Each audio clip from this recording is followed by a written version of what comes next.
going to start up here in the front. It does have a manual jack on the front of the unit for taking it on and off the vehicle.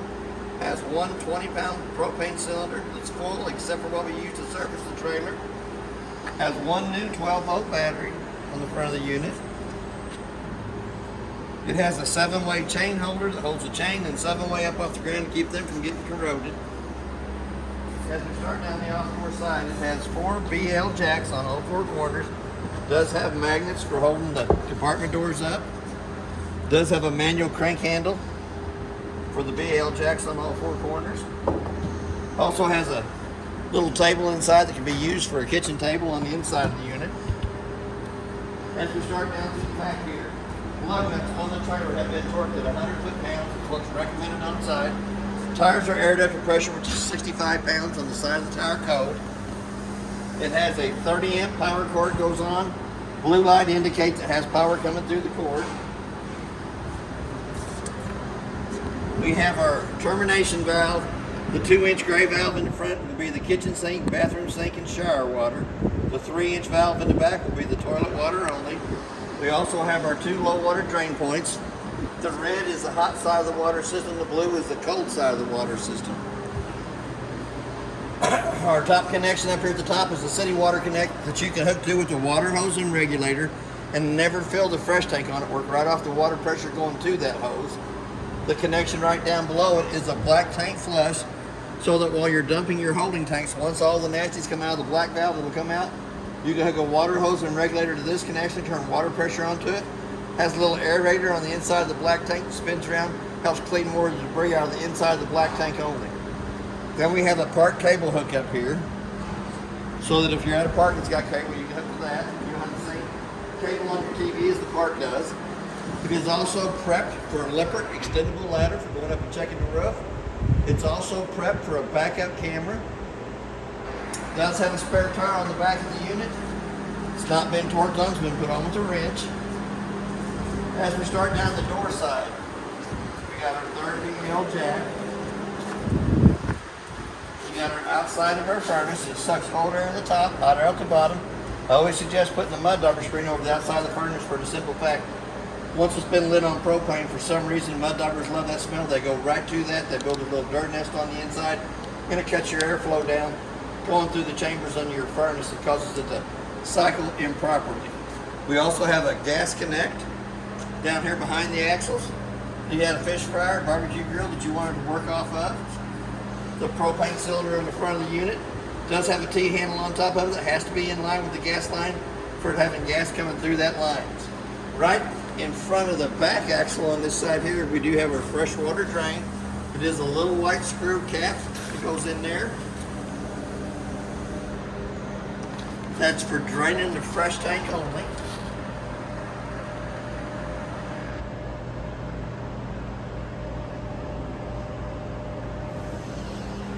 But your tank will fill up here at the top. That little cap for that fresh tank drain is in the hot water heater compartment itself. A little white cap that screws onto the bottom of that screw-on fitting. We also have a 110 outlet on the outside of the unit, so if you wanted to listen to the ball game out here.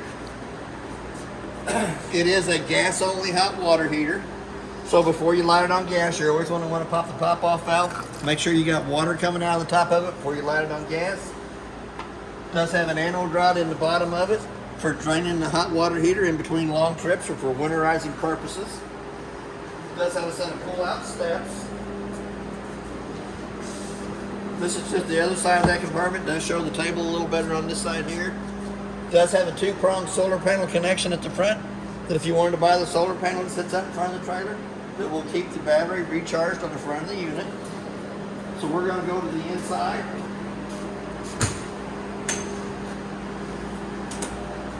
It does have a working fire extinguisher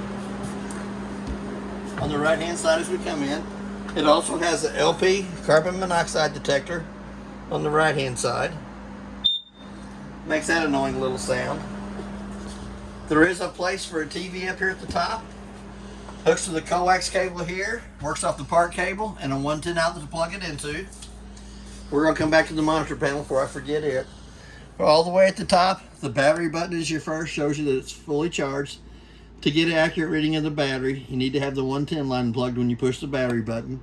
Freshwater tank shows you that it's empty. Black tank is your toilet water. And gray tank is the kitchen sink, bathroom sink, and shower water. The first red button on the left-hand side is your water pump switch. Turns the water pump on between the freshwater tank and the faucets. The second one is the gas side of the hot water heater, so we're going to kick it on. Little door side fault light at the top comes on. It's going to stay on for about a minute. Once it goes out, the hot water heater will go through 3 lighting processes to light on gas. For any reason it does not light on gas, that little red light will come back on. Our first black switch to the right-hand side of that is for the LED lights underneath the awning, so I'm going to go ahead and kick that back off. Second one is the set of lights above us. And then we have a slide room switch that we can run the slide room out. So we're going to go ahead and run it out. We'll open it up as far as we can get it anyhow. But it does have the LED lights up underneath this side of the awning.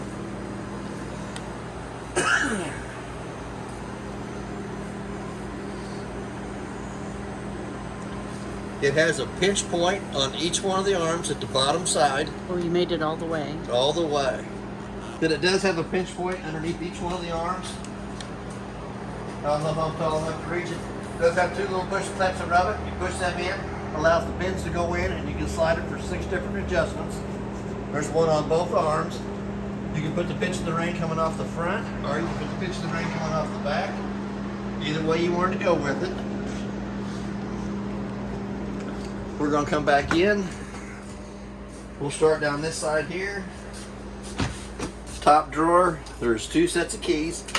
The purple key does the lock and deadbolt on the front door. The 751 key does your outside compartments. Our most valuable piece of paper in the whole unit is that one right there. That is our appliance information sheet. It tells you who the manufacturers are of the appliances, the model and serial number. All the rest of the paperwork that was in the unit's in this black bag. So I'm going to slide them right back in. On your kitchen faucet, it is marked hot side down, red light, pull back on the handle, blue at the top, all the way back towards the window, pull back. Does have a stopper for the sink. It has 2 screws in the bottom piece of that paneling there. You take those 2 screws out, accesses you into the back of the water pump. No, accesses you into the back of the hot water heater. There's 2 white valves on the hot water heater that are pointed towards it. In the normal operating position, lets cold water in the bottom, hot water at the top. When you get ready to winterize, they turn sideways, which makes a loop at the back of the hot water heater so that you don't have to fill it with antifreeze. We're going to take the 2 panels out of this piece of paneling right here. Accesses you into the water pump, and it has a 1 valve bypass on it that is in the normal operating position. So when you get ready to winterize, all you have to do is turn that white valve the opposite way, stick the end of the jug hose down in your jug of antifreeze, kick your pump on, go through each one of the faucets one at a time until you get antifreeze coming out both sides. Does have a glass stove top. It is not an electric induction stove top. It is a stove top that has to be pulled up out of the way 2 times. Little white button on the far right hand side illuminates the valves. So we're going to turn it to the highlight position using the striker on the left hand side to light. And I don't think I turned the gas bottles on the front. But anytime that it does have gas coming through the valves, it'll turn red instead of being blue. It does not have an oven on it, but it does have a microwave convection oven down below it. It's also an air fryer. And also an air fryer. It's fancy. Yep. Here again, that's pretty good size. I did warm my lunch in it. Does have pretty good cabinet space off on the right hand side. So we're going to shut that back off. We're going to come into the bathroom area. Holy cow, this is a big bathroom. We do have the lights above us that have to be turned on by hand. Have a little push button in the center of those. It has the double sinks. And on the double sinks here in the back, the left-hand side where the handle's turned is the hot side of the water system. Turn it to the right, and you have the cold side of the water system. Also has your GFCI outlet in the bathroom. The little green light indicates that it's working. Single foot flush on the front of it. Push halfway down, fills with water. Push all the way down, fills and dumps. Does have a privacy curtain for the back window. Showers just like what you have at home. It has hot water on the left side, cold water on the right side. Does have a fan in the ceiling. Pull down on the T handle, opens it up. Little black button turns the fan on for pulling the moisture out. Does have a privacy curtain for the shower.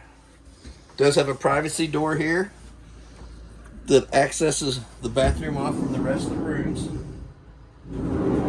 Well, howdy. Yep, I'm back. You're back. Pretty good sized cabinet space off on the left hand side of the refrigerator. We're going to come back to the stove again. It does not have a range hood above the stove, but it does have another one of these vents that you pull the T-handle, turn the little fan on. Not that you burn food, but if you have smoke inside the trailer you want to pull out, that's the way to get it out. We're going to go into the refrigerator and freezer section. Ooh, nice and cold. Does have controls for it in the upper right hand corner. As you can see, it does have frost buildup in the top already. So we're going to close it back off. The round white vents in the ceiling are for the AC, but the AC itself does have quick cool downs right here in the center. Kick them open, let all the cold air come down into this area that you can. When it gets cold enough in the living room kitchen area, flip them back closed. It goes back to the round vents in the ceiling. So we're going to come back to the Coleman Mach thermostat. We're going to hit the mode button 2 times. Brings you down to the appliance. We're going to run it over on cool. Hit that mode button one more time. It brings you over to the fan speed, and you want to be on auto and high. Hit that again, automatically the AC comes on. It's set for 33 degrees. It's 69 degrees in the unit. Does have a couch that butterflies down into a bed. Take the 2 little pillows off the back of it.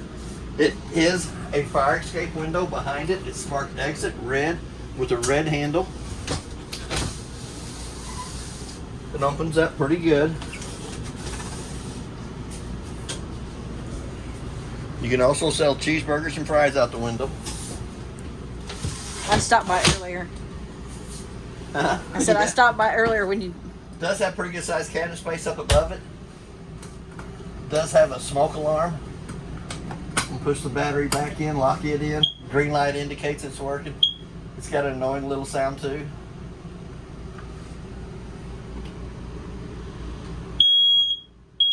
It'll drive you crazy. Woo! Does have a 110 outlet Can't miss that. behind the couch on the right hand side. Does have full storage underneath this bench here. 2 more cabinets up at the top. Had a lot of snacks in there. Coat hanger right down below it. We have storage underneath. Pretty good sized storage room there. There's a lot of storage in this. Can also be used as storage underneath the main couch. And did you want to see that couch flip down? It's pretty easy to do. We're going to take the cushions off the side. We're going to lift up on it. Quite a bit of storage underneath it. But it'll fold down, makes it into a pretty good sized bed. I didn't get to spend much time on it, but... And that outside table that's in the outside storage will fit right under here. And will also be here, so you can use it for an eating table. We're going to go up into the master bedroom.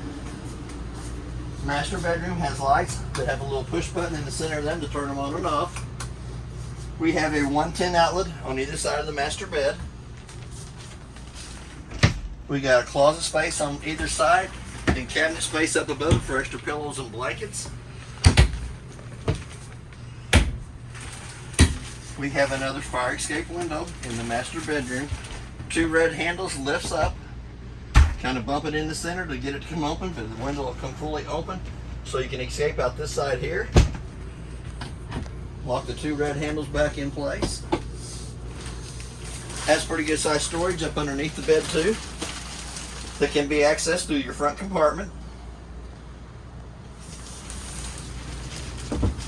Does have a round vent in the ceiling that brings AC from the AC in the living room kitchen area into the master bedroom. Does have another slider door here for privacy in the master bedroom. Click.